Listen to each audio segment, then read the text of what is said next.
Okay, welcome back to Burns Brothers Performance. Yeah. With George Burns. We're looking at the Tammy Hall 69 Chevelle. George has been hard at it, getting the body lined up, body gap set. We're going to go around it and do a little inspection. But first, it's Friday, so you know. Cheers. Cheers, everybody. Welcome to the channel. So George, we'll cut here and we'll follow you around, take a look at the car. All right. Anything else? Nope. Okay. I think we're good. Be right back. All right. Okay, we'll do a quick walk around here on the 69 Chevelle. George, it's looking good. You got the coat of primer on it, and you've been sanding on it. Got the gap set. Yeah. You want to tell us a little bit about, I know it's not as easy as just bolting that sheet metal on. No, so it's not. What did you have to fit?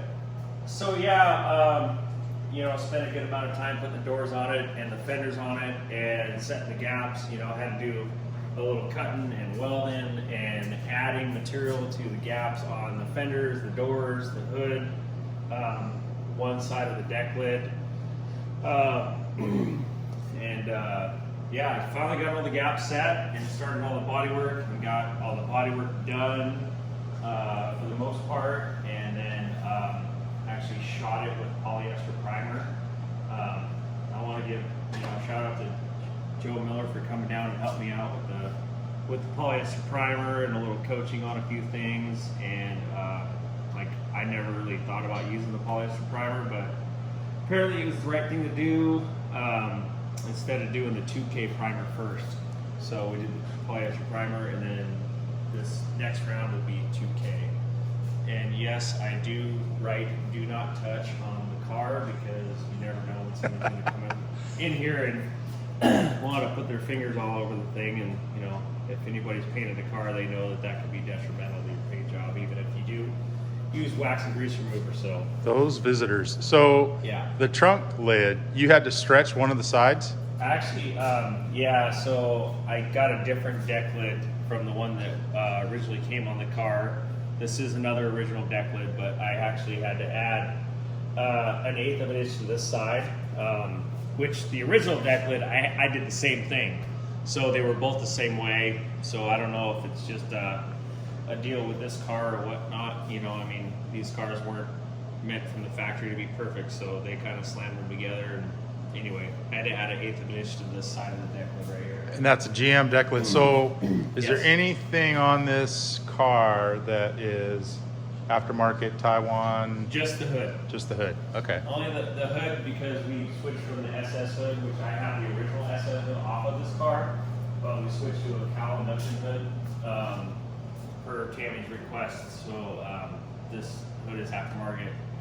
The only other panel in this car that had been replaced besides the deck lid up till now is this fender. So this fender was actually a Malibu fender originally. The holes are there. I haven't drilled them back out yet. I noticed on the other, we'll get around to the other side, but it has the SS396 holes. Yeah, the holes are on the other side. They were a little bit more prominent on the other side, so I drilled them out before I started sanding. Other than that, yeah, it's all GM metal except for that hood. So any and all rust repairs all done, it's all Yep. ready to go. All the metal work's done. Like I said, just, you know, I think this gap was actually pretty good. I had to add to the bottom of the door on this side, and then I had to fix this gap on this side on the back. The bottom was narrow and the top was fat, so you know, to get the door sitting in there right, just had to, you know, fix those gaps. And so this is first coat of primer block, and you're going to do it at least 2 more times? Yeah, so this is the polyester primer. Tomorrow I'm going to shoot it with 2K urethane, and then I'll block that out, and then see where we're at. Maybe do some glazing on it and that kind of thing, and then we'll shoot it with another coat of 2K urethane and see where we're at after that. All right.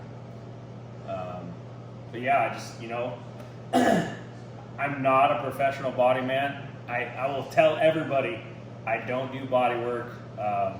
It's kind of not my thing. I enjoyed this part of it, you know, when you get to the, you know, the primer and the blocking it out. Doing the filler work and all that stuff is not really the fun part for me. And this car was actually pretty straight. It wasn't bad. I mean, it had a lot of dings and dents, and there was a lot of paint on this car when I got it. Yeah. Down here, and they, like, I mean, there was like 30 some coats of paint on this car, and they actually, in between about all that, they had actually covered the whole car in filler over top of all the paint. Yeah. And so when I went to go sand this car down, like, I was sanding filler that didn't even need to be on the car. Yeah. Like, they were shaping the car that didn't need to be there. Yeah. So there was a lot of spots where it was really thick filler, and you could see it when you looked at the car before. You could see that there was really bad bodywork on it, and it was just like super thick. But other than that, it was pretty straight. You know, there's, you know, a car this old obviously gonna require some bodywork and stuff. But. So let's work around the other side. Let's look at your spreadsheet too when we get over there. Oh yeah. So yeah, just, you know, I had to do a little bit of work to the hood. I got a little bit of a low spot right here in the corner, but we'll get that filled, and we'll get that fixed up. The hood's actually pretty nice considering an aftermarket piece. I did have to, I had to cut the spot welds around the hood because the center of the hood was, when I set it where I wanted it, the ends were too high. Well, that's backwards of where you could close it. You know, if it was the opposite, you could close it and have your rubber bumpers push the hood up. Well, it didn't work that way. Yeah. So I actually had to split all the spot welds and bring the ends of the corners of the hood down to where everything would match. It was, you know, a little bit of a mind game, but I was gonna say, if you're out there and you got a Chevelle and it's got a cowl hood, yeah, and it's high, yeah, there's a solution for yeah, you. so this is a if good you're gonna mark. paint it, yeah. And other than that, you know, I really like the fit and finish of the hood. They didn't bring the skin and the inner structure together far enough when they pinched, you know, when they spot welded it. So Yeah, I'm sure it's hard to see on the camera, but it looks really tight. I mean, Yeah. the gaps are good. Everything's nice yeah, and level. I mean, if you come over here and look, like that side, actually, I added to the edge of the hood. This side was pretty good, but that Yeah. side I added to the edge of the hood. So Yeah, it's tight. So. All right, show us your spreadsheet. So this is my, This is the my little process. chart that I do, you know, as far as to keep myself, you know, and on track of where I'm at. And actually, I haven't even really messed with the blocking part because I'm really close on everything. I just want to fine tune everything, and then I'll basically, that thing will get X's all the way down, and then I'll get primed again, and then I'll probably, after I prime it, I think I'm going to be ready for glazing. So, yeah, I mean, we're getting close. This this car is destined to be in Roseburg on July 7th for graffiti weekend. And that's the goal for this car.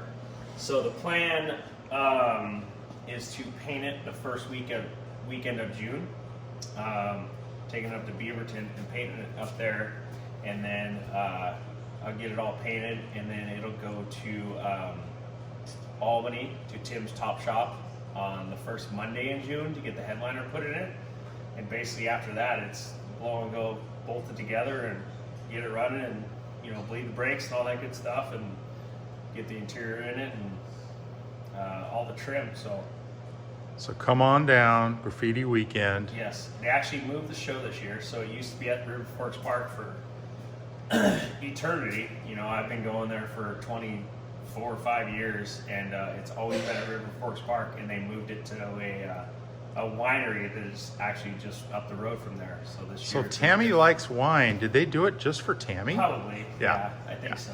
Of course. I'm sure she requested it. Yeah.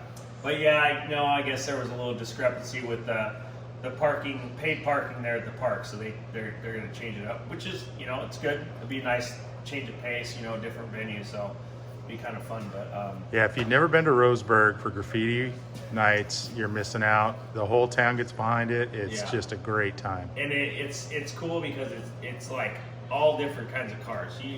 you know, you have your low riders, you have your mini trucks, you got your 4 drives, you got your muscle cars and customs, and then you got, which we like, the race car type Yeah, stuff. real deal. I've never seen so many fast street cars ever in my life, just cruising around, than I have in Roseburg. Yeah, real deal street Yeah. racers, cars you might see on Sesame Street. Sesame Street Outlaws. Sesame Street Outlaws Yeah. you may see in Roseburg, because Yeah, there's some bad rides down there. The DC Chip Seal Junkies, they got a big presence down there, and those guys mean business. I mean, my car would never compete with anything what those guys have on the street, but it's pretty fun. Yeah. So Yep. I usually get to brag about having the fastest car of course you do. at the car show, but not down there. Yeah. That's not the case. Yeah. Yeah. Dave's a little quieter when we go down. Yeah. Yeah. A little less, Yeah. bragging. I mean, they're still bragging. Yeah, It's of just course. quieter. All right, cool. Well, we will come back. I'm guessing this thing might have color. I don't know. We might get one more in there, but Yeah, we'll have something. I mean, I gotta pull the body back off the frame and paint the bottom of the car and paint the firewall and all that stuff before it goes back on the frame for paint. So yeah, we'll get an update in there. But there's some gorgeous powder coated, polished, Yeah. painted stuff getting bolted on this thing. It's going to be bad. yeah, the engine will be set in it before the body goes back on it again. So Cool. yeah. All right. Well, we'll be back with more later. Please like and subscribe, as they say. Hit the bell, D Loney V8 Motorsports, share. bringing you all the good stuff. Even boats. Last video was boats. I think we need to get in the what do they call it, the merch game. Yeah, we need to make. start doing some merch. Absolutely. What I got my street racing channel sweatshirt on. They make good merch. They got Yeah. good merch. So yeah, we got to get something going. absolutely. Yeah, we need something good. All right. All right. Take it off. See ya. Thank Bye-bye. you.